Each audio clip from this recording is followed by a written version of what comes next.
cidades inteligentes. Quando nós falamos de cidades inteligentes, dois termos precisam ser bem marcados. O primeiro é o termo cidade, e o segundo é inteligente. A cidade é um espaço geográfico, né? Um território onde as pessoas exercem atividades econômicas e onde elas desenvolvem suas relações sociais e culturais. E além de território, povo e atividades econômicas, essa cidade é titular de um governo, que aqui é representada pela prefeita e pelos vereadores que aqui se encontram. Bom, qual é a função que esse governo tem na cidade? Inicialmente, o termo cidade, ele deriva de cívitas, e cívitas significa civilização. E esse termo de civilização, ele se desdobra tanto em cidade quanto em cidadão, aquele homem civilizado que vive no espaço de uma cidade. Quando esse cidadão passa a exercer suas funções na cidade, estabelecer suas relações, cabe ao governo local disciplinar essas relações para que o território seja ocupado de forma ordenada, para que as atividades econômicas que são desenvolvidas no dia a dia não comprometam as gerações futuras. E, ao mesmo tempo, para que as relações que se estabelecem nesse meio sejam feitas de forma harmônica. E para que isso aconteça, é necessário que alguns fatores contribuam. Inicialmente, é necessário que esse governo ele seja dotado de uma base de conhecimentos sobre o que acontece na dinâmica dessas cidades. E sobre essa base de conhecimentos, ele precisa aplicar um conceito simples, que é a inteligência. A inteligência, se nós voltarmos um pouco para os aspectos da filosofia, ela significa estabelecer relações lógicas entre causas e efeitos. Se um buraco no navio ocorreu, qual é a causa disso? Se um ponto luminoso se apagou, qual é a causa disso? E, ao mesmo tempo, se um ponto luminoso se apagou, quais as consequências que ele tem na cidade? Na medida em que a prefeitura começa a dominar esse processo de causalidade, de causas e efeitos, ela começa a ter capacidade de agir de forma tempestiva e eficaz para sanar o problema e fazer com que a cidade continue o seu processo de desenvolvimento. Em termos muito simples, quando nós falamos de uma cidade inteligente, é aquela que é capaz de conhecer a dinâmica que acontece nas cidades, no seu dia a dia, e que é capaz de intervir sempre que um fato acontece que perturba a dinâmica da cidade, ou fazendo com que o desenvolvimento dela não se faça de forma completa, ou colocando em risco a vida dos cidadãos. O tempo transcorrido entre o momento em que um fato, que o funcionamento da cidade acontece, e a cidade e a gestão pública consegue intervir e voltar aquele acontecimento para a sua dinâmica normal, dá a dose de inteligência de uma cidade. Por exemplo, se um ponto luminoso se apagou às 10 horas da noite, e só dali 2 dias que a cidade fica sabendo que esse ponto luminoso se apagou, e ela demora 30 dias para substituir o tempo luminoso, a inteligência de uma cidade é menos 32 dias. Mas se ela sabe prontamente que o ponto luminoso se apagou, e no dia seguinte ela consegue repor aquele ponto luminoso no seu estado de normalidade, o tempo de inteligência da cidade melhorou, ela se tornou uma cidade mais inteligente. Isso acontece em vários aspectos da vida do cidadão. Podemos seguir. Muito bem. A Mitra, que é responsável foi contratada para a realização dessa obra e da implantação desse projeto, é uma empresa que desde a sua geração, desde o seu início, em 2008, ela está preocupada em trazer para as cidades conhecimento para tornar a gestão cada vez mais inteligente. É interessante um fato que acontece em 2008 com a gente. Nós estávamos participando de algumas rodadas para a evolução do Poupa Tempo, e o governador da época pergunta para o Aguni, o Roberto Aguni, que era o responsável, fala o seguinte: nós queremos levar inteligência para as cidades. O que eu preciso para levar inteligência para as cidades? O Aguni responde: de vereadores e prefeitos inteligentes.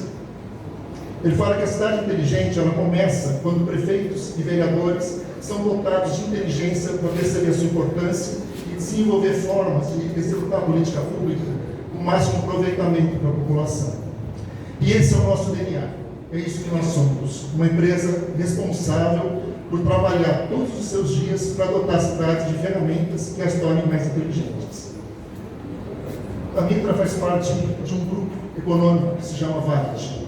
Nós temos a honra hoje de ter o presidente do grupo econômico, Ivan Urias, aqui conosco. A Varig é uma empresa especializada em governo, que trabalha fortemente também no setor bancário. Ela é responsável por 60% de todas as identidades dos RGs produzidos no Brasil, quase 80% das carteiras nacionais de habilitação. Ela é a quinta maior produtora mundial de SIM cards. E já há vários anos ela vem trabalhando para pegar toda essa expertise que ela desenvolveu no curso dos anos para o governo federal, estadual, e aplicar em cidades. Então, quando a gente chega na cidade de Valinhos, a gente vem com a expertise nossa de quase 30 anos em gestão de cidades, alicerçada em todas essas tecnologias que a Varig traz para a implantação desses projetos.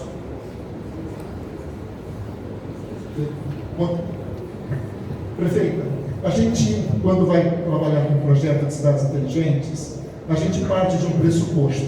A cidade é como se ela fosse uma fábrica, que 24 horas por dia está produzindo os insumos necessários para uma vida harmônica na cidade.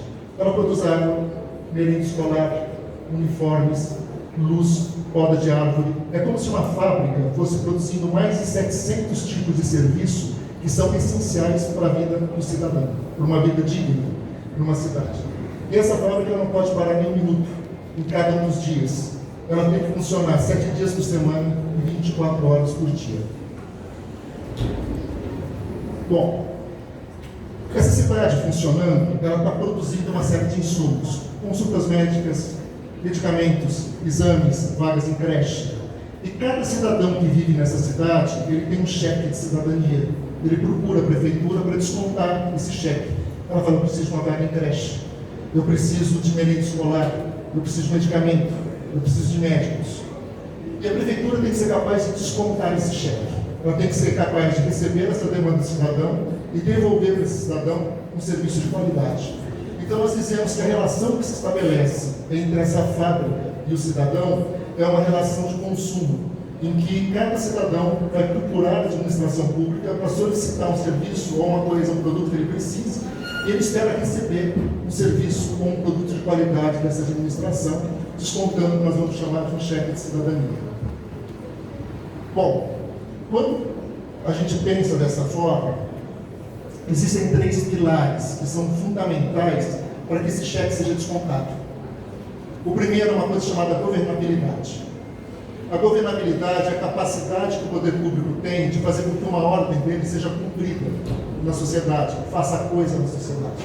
Se a Câmara aprova uma lei, por exemplo, o plano diretor, que está em sede de votação, é preciso que esse plano diretor seja cumprido. Quando ele é cumprido por cada cidadão, nós dizemos que há governabilidade.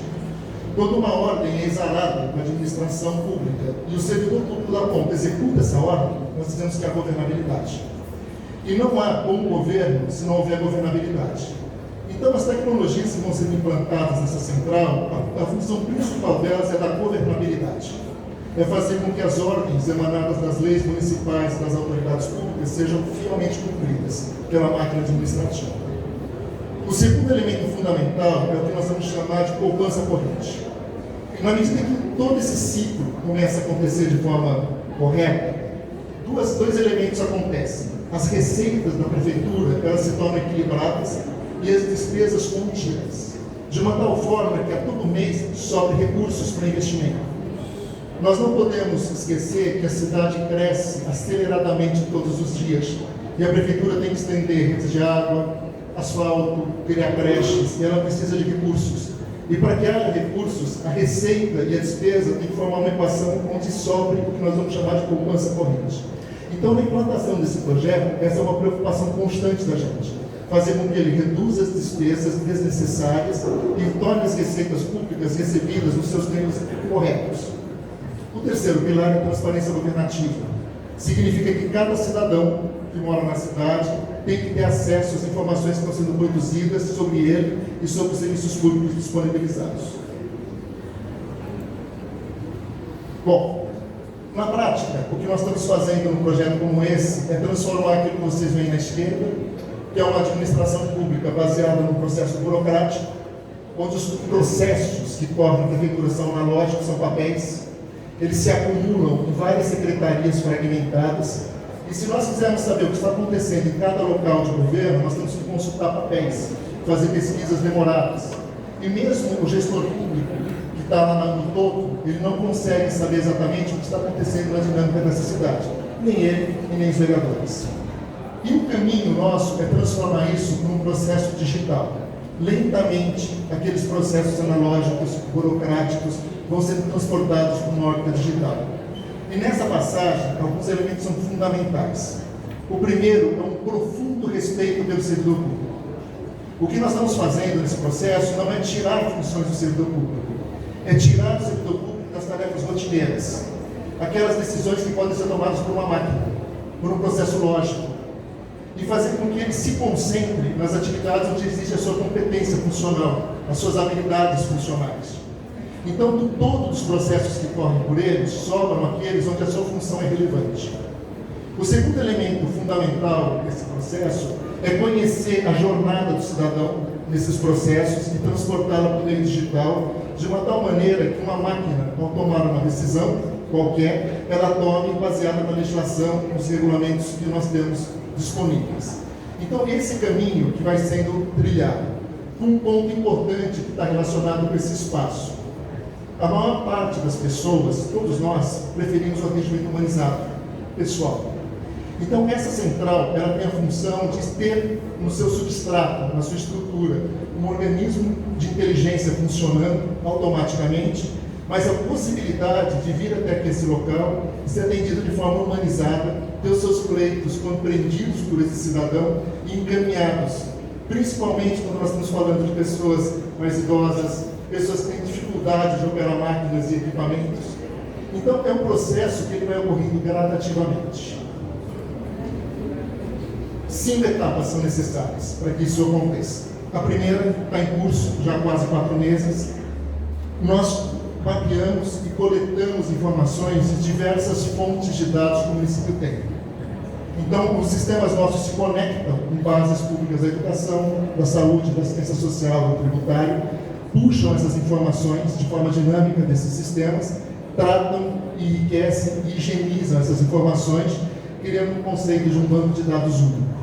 Essa é a primeira etapa do processo. Essas informações, elas são agrupadas em 4 elementos. Informações que dizem respeito aos imóveis, informações que dizem respeito às empresas e informações que dizem respeito aos cidadãos.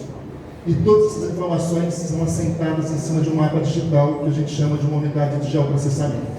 Vamos falar um pouco mais sobre isso, né? Valinhos tem 20.448 empresas ativas.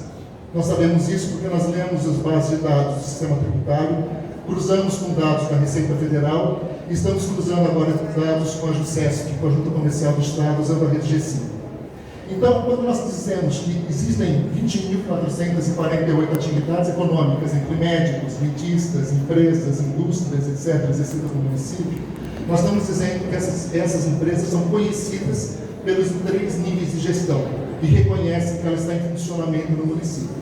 E nós temos um conjunto enorme de empresas que iniciaram e encerraram suas atividades, 17.091. Sabemos onde elas estão distribuídas, a data que elas abriram, a data que elas encerraram, o seu tempo de vida. E essa informação passa agora a ser produzida todos os dias. A cada 2 minutos, o sistema se conecta na junta comercial e verifica se empresas abriram, fecharam, se encerraram e traz essa informação para a base local de dados do município. Com isso, a gente requalifica os dados da atividade econômica. O segundo elemento fundamental no processo, podemos seguir, o território. O município tem hoje 53.392 imóveis assentados no seu território. Nós sabemos hoje aonde se localizam cada um desses imóveis, a rua, o bairro, o logradouro, onde eles se encontram. E nós sabemos o que tem sobre esse terreno. Nós sabemos se lá tem uma edificação, tamanho do terreno e várias informações necessárias para esse processo. A terceira base de informações que nós nos coletamos dizem respeito às pessoas. Nós nos conectamos a várias bases de informação e hoje 28.261 pessoas já foram homologadas cruzando o quadro da informação de saúde, educação, assistência social. E essa central agora começa a requalificar os outros 100 mil habitantes do município que vão ser objeto da nossa ação. Depois que essas bases são colocadas, uma aeronave dotada de um conjunto de inteligências faz um sobrevoo sobre a cidade e faz um diagnóstico do que existe em todo o território do município, enquanto que veículos nossos correm pela cidade fazendo fotografias da cidade no plano das vias. Com isso, a gente passa a identificar melhor o que existe no chão da cidade, no território da cidade. Esses dados todos são apresentados e colocados à disposição da população através de mapas digitais que ficam disponíveis na web. Logo em seguida, inicia-se uma outra fase do processo, que é o processo de automação de toda a relação do empreendedor com a cidade. Toda jornada de abertura, alteração e encerramento de empresas passa a ser feita eletronicamente pela web. Com isso, processos desde o estudo de viabilidade até a compreensão dessa dinâmica da atividade econômica passa a ser feita eletronicamente nesses sistemas. Por fim, nós temos uma etapa que vai ser fortemente relacionada com essa cidade,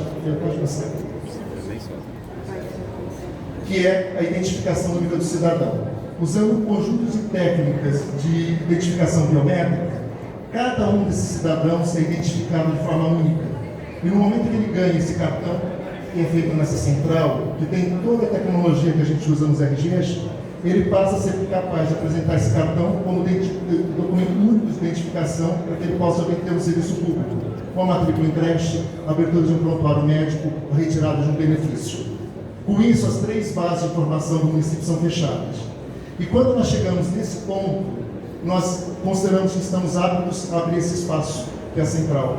Então, essa passagem da gente, a gente procura colocar o seguinte: não é só um espaço físico, humanizado, digno, ele é também uma base de informações que permite com que um conjunto enorme de serviços sejam colocados à disposição do cidadão.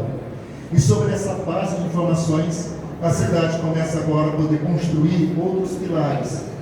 Telemetria na iluminação pública, sistemas de inteligência de semáforos, porque ela já conhece todo o seu território. Muito bem. Eu acho que é isso que nós tínhamos que passar para vocês. Muito obrigado a todos.